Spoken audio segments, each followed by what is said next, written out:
Welcome to SPS smart hybrid schooling system. बच्चे, आज हम लोग जेई डायरेक्ट में सॉल्यूशन चैप्टर डिस्कस करेंगे। तो इसके क्वेश्चन के थ्रू हम लोग थ्योरी भी डिस्कस करेंगे, जिसमें कि फर्स्ट क्वेश्चन है हमारा कंसंट्रेशन टर्म का। क्वेश्चन में molarity of an aqueous solution containing x gram of anhydrous copper sulphate, कितना है नहीं दिया है। 500 ml वॉल्यूम दिया है सॉल्यूशन का, 500 ml, ठीक है। और टेम्परेचर 32 डिग्री सेल्सियस। मोलरिटी दिया है 2 × 10⁻⁻1 मोलर। तो it's molarity will be, molarity क्या होगा, मान लो ये x × 10⁻³ मोलर है। डेंसिटी 1.25 ग्राम पर ml है, ठीक है। अब देखो वॉल्यूम ऑफ सॉल्यूशन और डेंसिटी दिया है, तो वॉल्यूम और डेंसिटी का यूज करके हम लोग मास निकाल सकते हैं सॉल्यूशन का। अब मास ऑफ सॉल्यूशन निकल जाएगा, वॉल्यूम दिया है सॉल्यूशन का और डेंसिटी दिया है, तो मास ऑफ सॉल्यूशन हम लोग निकाल लेंगे। हमें मोलरिटी के लिए क्या चाहिए, मोलरिटी के लिए हमें चाहिए मास ऑफ सॉल्वेंट। अब मोलरिटी के थ्रू हम लोग यहाँ से मोल ऑफ सॉल्यूट निकाल लेंगे। अब मोल ऑफ सॉल्यूट निकल जाएगा तो मास ऑफ सॉल्यूट निकल जाएगा। मास ऑफ सॉल्यूट को माइनस कर लेंगे मास ऑफ सॉल्यूशन से, तो मास ऑफ सॉल्वेंट आएगा। मास ऑफ सॉल्वेंट आ जाएगा तो मोल को मास से डिवाइड कर देंगे। तो इस तरह से एक तरीका है हमारा सॉल्व करने का। अब दूसरा तरीका जो है इसे सॉल्व करने का डायरेक्ट फॉर्मूला है। तो मोलरिटी और मोलरिटी में रिलेशन होता है 1/m = d/m minus molar mass of solute upon 1000। ये जो है मोलरिटी है, डी डेंसिटी ऑफ सॉल्यूशन है ग्राम पर ml में, m मोलरिटी है, mm मोलर मास है।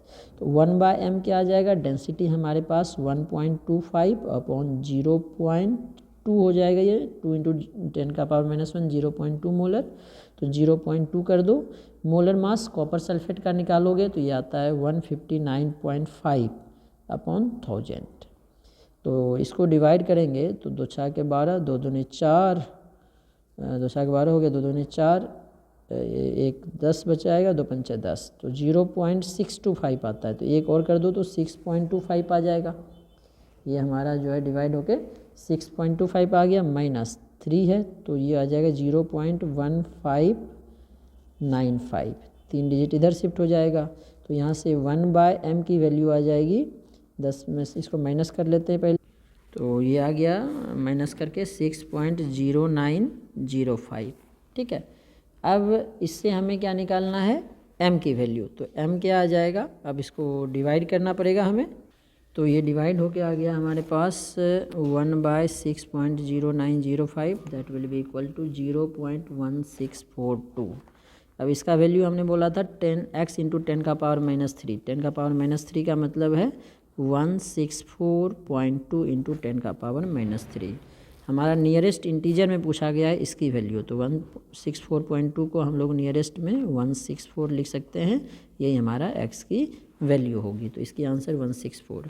एक तो तरीका है हम लोग इस फॉर्मूला से डायरेक्ट निकाल सकते हैं, दूसरा तरीका जो हमने स्टार्टिंग में डिस्कस किया था उस तरीके से हम लोग इसे सॉल्व कर सकते हैं। अब सिमिलरली देखो दूसरा क्वेश्चन जो है, molarity of an aqueous solution of urea. Urea का फॉर्मूला अगर देखोगे तो ये होता है NH2CONH2, ये यूरिया है।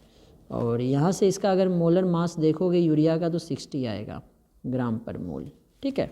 अब क्वेश्चन में क्या दिया है, मोलरिटी स्मॉल m की बात कर रहे हैं, aqueous solution of urea 4.44 molar है। तो mole fraction of urea in solution क्या होगा। तो देखो वैसे इसका भी फॉर्मूला है कन्वर्जन का, लेकिन उसका यूज हम लोग करेंगे नहीं क्योंकि ज़्यादा फार्मूला याद नहीं रहता है। तो मोलरिटी हमारे पास 4.44 मोलर है, ठीक है। और मोल फ्रैक्शन ही पूछा गया है। तो मोलरिटी अभी हमने बताया था mole of solute upon mass of solvent in kg। और मोल फ्रैक्शन जिसका निकालना है, जैसे कि मान लो 1 का मोल फ्रैक्शन निकालना है तो 1 के मोल उसमें जितने कंपोनेंट है सबके मोल को ऐड कर देते हैं। इस तरह से हम लोग निकालते हैं, ठीक है। अब मोलरिटी दिया हुआ है, तो मोलरिटी का मतलब क्या है, मोल ऑफ सॉल्यूट, सॉल्यूट मान लो B है, upon mass of solvent in kg, in kg। अब जो हमारा सॉल्यूशन है एक्वस है, तो सॉल्वेंट क्या होगा, वाटर, तो मास ऑफ वाटर यहाँ पे हम लोग कंसीडर करेंगे, ठीक है। तो मोलरिटी 4.44 हमें क्वेश्चन में दिया है। मोल ऑफ सॉल्यूट, सॉल्यूट हमारा NB है, और मास ऑफ सॉल्वेंट जो है कितना होगा, WA, अब केजी में है, केजी को अगर ग्राम में चेंज करेंगे तो 1000 से डिवाइड करना पड़ता, मल्टीप्लाई करना पड़ता है। ठीक है, तो ऐसा करते हैं, अगर हमारा मोलिलिटी 4 इसको केजी में ही पहले रखते हैं, बाद में इसको चेंज करेंगे। 4.44 है, तो यहाँ पे NB की वैल्यू अगर 4.44 मोल लें तो WA मास ऑफ सॉल्वेंट क्या हो जाएगा अपॉन 1, तो WA की वैल्यू 1 किलोग्राम हो जाएगा। अब हमें क्या निकालना है, B का मोल फ्रैक्शन। तो B का मोल आ गया, 1 kg को 1000 ग्राम लिखेंगे, जैसा ऊपर बोला था हमने, kg को ग्राम में चेंज करने के लिए 1000 से मल्टीप्लाई करते हैं। ठीक है, अगर ग्राम में दिया होता तो यहाँ पे 1000 से डिवाइड करते kg में कन्वर्ट करने के लिए। अब ये kg ही है तो ग्राम में चेंज करने के लिए 1000 ग्राम लिखेंगे, तो मोल कितना हो जाएगा 1000 अपॉन 18 मोल। अब हमें निकालना है mole fraction of urea. Urea हमने सॉल्यूट B माना है, B को माना है तो XB की वैल्यू निकालना है। NB हो गया 4.44 डिवाइडेड बाय 4.44 प्लस इसको डिवाइड ही कर लो, 18×95 55.55 आएगा। तो अब इसे सॉल्व करोगे तो यहाँ से XB की वैल्यू हमारे पास आ रही है 0.0740। तो ये हमारा 10 का पावर -3 है, तो इसको इधर से शिफ्ट कर दो तो 74 इंटू 10 का पावर -3, तो ये हमारा आंसर 74 आ जाएगा x की वैल्यू। अब देखो जो क्वेश्चन नंबर 3 है हमारे पास, क्वेश्चन नंबर 3 में दिया है ए solution prepared by adding 1 mole ethyl alcohol.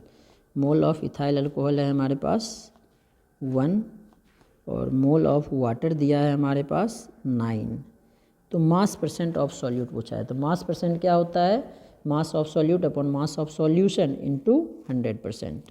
तो मास परसेंट क्या हो जाएगा, मास ऑफ सॉल्यूट, मोल दिया है तो मास कैसे निकालेंगे, 1 into molar mass, ethyl alcohol का मोलर मास भी दे दिया है 46, upon mass of solution. Solution में सॉल्यूट और सॉल्वेंट दोनों होगा, तो सॉल्यूट हो गया 46 प्लस सॉल्वेंट कौन है 9 मोल, तो 9 इंटू वाटर का मोलर मास 18 इंटू 100, यही होगा हमारा परसेंट बाय मास। तो अब इसे सॉल्व कर लो, 46 18 62 से 162 और 46 208 हो गया इंटू 100% बाय मास। अब इसको सॉल्व करोगे तो 22.11 आ रहा है परसेंट बाय मास, तो राउंड फिगर में निकालना है तो 22 आंसर हो गया, तो इसका आंसर हम लोग 22 लिखेंगे। अब देखो जेई में कभी कभी बहुत ही आसान क्वेश्चन भी पूछा जाता है, जैसे कि 9th है, a substance A dissolve in a solution of a mixture of B and C. A को बी और सी के मिक्सचर में डिजॉल्व कर लिया, ए का मोल ए है, बी का मोल एन ए है, बी का एन बी है, सी का एन सी है, ए का एन ए, बी का एन बी, सी का एन सी।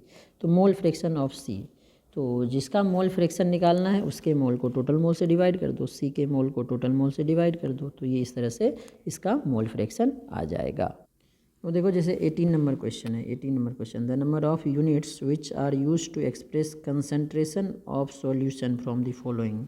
मास परसेंट कंसंट्रेशन एक्सप्रेस करता है, मोल नहीं करता है, मोल फ्रैक्शन करता है, मोलेरिटी करता है, ppm करता है और मोलेरिटी करता है। तो 1 2 3 4 5, तो इसका आंसर 5 हो गया। तो सिंपल क्वेश्चन भी इस पे आते हैं। अब देखो कुछ लॉज है, जैसे कि हेनरीज लॉ, रॉल्स लॉ, उससे डिस्कस करेंगे। तो हेनरीज लॉ क्या है पहले वो देखो। This law deals with dissolution of gas in liquid. Mass of any gas dissolved in any solvent per unit volume is proportional to pressure of gas in equilibrium with liquid. तो जो mass of gas dissolve होगा directly proportional होगा pressure के, तो mass directly proportional to Kp होगा।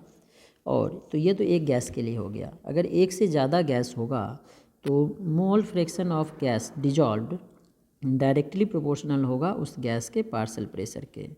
तो mole fraction of gas क्या होगा, इक्वल होगा, एक कांस्टेंट लगाना पड़ेगा, प्रोपोर्शनलिटी कांस्टेंट को इक्वल करें तो PA, तो यहाँ से PA equals to 1/K dash into XA। तो PA क्या हो जाएगा KH इंटू XA।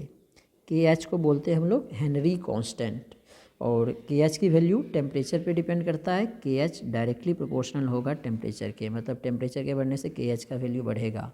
टेम्परेचर के बढ़ने से गैस की सॉल्युबिलिटी वाटर में डिक्रीज करती है, टेम्परेचर के बढ़ने से KH भी इंक्रीज करेगा। तो टेम्परेचर के बढ़ने से सॉल्युबिलिटी घटती है, टेम्परेचर बढ़ाएंगे तो सॉल्युबिलिटी डिक्रीज करेगा, तो KH के बढ़ाने से सॉल्युबिलिटी भी घटेगी। तो सॉल्युबिलिटी जो है सॉल्युबिलिटी LITY इन्वर्सली प्रोपोर्शनल होगा KH के, और ऑल्सो इन्वर्सली प्रोपोर्शनल होगा टेम्परेचर। ये हो गया हमारा हेनरी लॉ का काम। इसके बाद जो नेक्स्ट देखते हैं हम लोग रॉल्ट्स लॉ है। रॉल्ट्स लॉ जो है वेपर प्रेशर के टर्म में है। तो जैसे मान लो हमारे पास एक कंटेनर है, इसमें 2 लिक्विड है, एक ए है और दूसरा बी है। रेड वाला ए, ब्लू वाला बी मान लो, ये कंटेनर क्लोज्ड है। तो जब ये हीट होगा तो ऊपर में ए भी जाएगा और बी भी जाएगा, दोनों रहेगा। तो जो ए का वेपर प्रेशर है वो डायरेक्टली प्रोपोर्शनल होता है ए के mole fraction in solution. Solution में जो मोल फ्रैक्शन है, एक्स ए जो है सॉल्यूशन में मोल फ्रैक्शन है, तो पी ए इक्वल होगा P A not X A. P A naught है प्योर ए का vapour pressure. Similarly P B direct equal होगा P B not X B, ठीक है ना। तो टोटल प्रेशर हो जाएगा P A plus P B, मतलब P A not X A plus P B not X B के, ठीक है।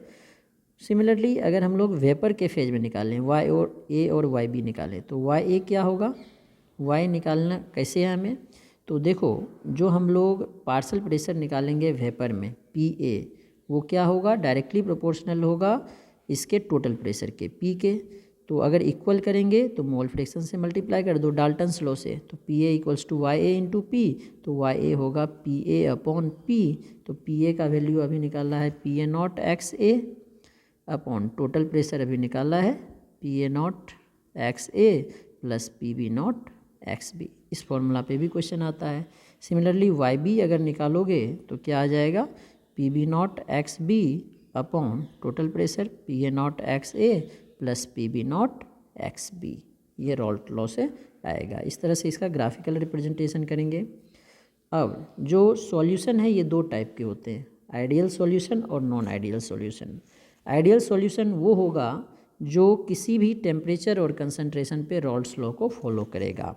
अब अगर आइडियल सॉल्यूशन है तो मिक्स करने के बाद इंथैल्पी का चेंज 0 होगा, मतलब हीट ना तो एब्जॉर्ब होगा ना तो रिलीज होगा। जो चेंज इन वॉल्यूम होगा मिक्स होने के बाद 0 होगा। जो डेल्टा जी होगा वो नेगेटिव होगा और जो डेल्टा एस होगा वो पॉजिटिव होगा। जो फोर्स ऑफ अट्रैक्शन सॉल्यूट का है और सॉल्वेंट का है वो सिमिलर होगा सॉल्यूट और सॉल्वेंट के। एग्जाम्पल के लिए बेंजीन और टोलिन है, हेक्सेन और हेप्टेन है, इथाइल ब्रोमाइड और इथाइल आयोडाइड है। ये सारे आइडियल सॉल्यूशन है। नॉन आइडियल सॉल्यूशन जो रॉल्ट्स लॉ को फॉलो नहीं करेगा। नॉन आइडियल सॉल्यूशन भी 2 टाइप के होते हैं, एक होता है non ideal solution showing positive deviation, एक होता है नेगेटिव डेविएशन। तो पॉजिटिव डेविएशन में टोटल प्रेशर जो है रॉल्ट लॉ से जितना आना चाहिए उससे ज़्यादा आएगा। मतलब जो सॉल्यूट का फोर्स ऑफ अट्रैक्शन है और सॉल्वेंट का फोर्स ऑफ अट्रैक्शन है वो ज़्यादा होगा सॉल्यूट और सॉल्वेंट से। मतलब सॉल्वेंट में अगर सॉल्यूट डालें तो फोर्स ऑफ अट्रैक्शन डिक्रीज कर जाएगा और फोर्स ऑफ अट्रैक्शन डिक्रीज करेगा तो वॉल्यूम बढ़ेगा, तो change in volume greater than 0 होगा। एनर्जी एब्जॉर्ब होगा क्योंकि अट्रैक्शन घट रहा है तो उसमें डिजॉल्व करने के लिए ज़्यादा एनर्जी देना पड़ेगा। एंट्रोपी चेंज बढ़ेगा और गिब्स फ्री एनर्जी इस केस में भी निगेटिव होगा। एग्जाम्पल जैसे अल्कोहल इन वाटर, ठीक है, methanol in water, ethanol in water, ethanol and hexane, cyclohexane में इथेनॉल, ये सारे पॉजिटिव डेविएशन के एग्जाम्पल्स हैं। निगेटिव डेविएशन में क्या होगा, जो हमारा एक्चुअल वेपर प्रेशर होगा, टोटल वेपर प्रेशर, वो रॉल्ट लॉ से जो आ रहा है उससे कम आएगा। मतलब जो फोर्स ऑफ अट्रैक्शन है सॉल्यूट का, सॉल्वेंट का, वो क्या होगा, सॉल्यूट और सॉल्वेंट का वो कम होगा। ये एरो उल्टा होगा, वो कम होगा सॉल्यूट और सॉल्वेंट से। मतलब सॉल्यूशन में जब बनाएंगे हम लोग सॉल्वेंट में सॉल्यूट डाल के तो फोर्स ऑफ अट्रैक्शन बढ़ जाएगा और फोर्स ऑफ अट्रैक्शन बढ़ेगा तो मॉलिक्यूल नज़दीक होगा तो वॉल्यूम डिक्रीज करेगा तो delta we negative, delta H negative, delta S इसमें भी पॉजिटिव होगा, एंट्रोपी बढ़ेगा, डेल्टा जी नेगेटिव होगा। एग्जाम्पल वाटर में अगर एसिड डालेंगे तो नेगेटिव डेविएशन होता है। क्लोरोफॉर्म और एसीटोन जो है नेगेटिव डेविएशन शो करता है। ये CH3CO होगा, C डबल बॉन्ड O, ये भी नेगेटिव डेविएशन शो करता है। ठीक है, तो पहले इस पे क्वेश्चन देख लेते हैं। अब इस पे generally ideal non ideal solution के एग्जांपल पे क्वेश्चन आ जाते हैं। जैसे देखो, identify mixture that show positive deviation. Positive deviation कौन शो करेगा? पॉजिटिव डेविएशन का मतलब है फोर्स ऑफ अट्रैक्शन डिक्रीज करना चाहिए, जितना सॉल्यूट और सॉल्वेंट का है इससे कम होगा। तो फोर्स ऑफ अट्रैक्शन कब डिक्रीज करेगा? इसमें तो घटेगा, क्योंकि फोर्स ऑफ अट्रैक्शन बढ़ेगा तो नेगेटिव डेविएशन होगा। ये भी नेगेटिव डेविएशन शो करेगा। ये एसीटोन में अगर कार्बन डाइसल्फाइड हम लोग ऐड करें तो ये पॉजिटिव डेविएशन करेगा, क्योंकि जो ये है नॉन पोलर है, ये पोलर है, तो फोर्स ऑफ अट्रैक्शन को, कार्बन डाइसल्फाइड एसीटोन के फोर्स ऑफ अट्रैक्शन को डिक्रीज कर देगा। Solution of two miscible liquid showing negative deviation from Rawls law. अगर निगेटिव डेविएशन शो कर रहा है तो क्या होगा? तो नेगेटिव डेविएशन शो करने का मतलब क्या है? वेपर प्रेशर डिक्रीज कर जाएगा, और वेपर प्रेशर घटता है तो बॉइलिंग पॉइंट बढ़ेगा, क्योंकि बॉइलिंग पॉइंट इन्वर्सली प्रोपोर्शनल होता है वेपर प्रेशर के। तो इस पर कुछ क्वेश्चंस इससे पहले वाले आप लोग ट्राई करना, और क्वेश्चन हम लोग नेक्स्ट वीडियो में देखेंगे।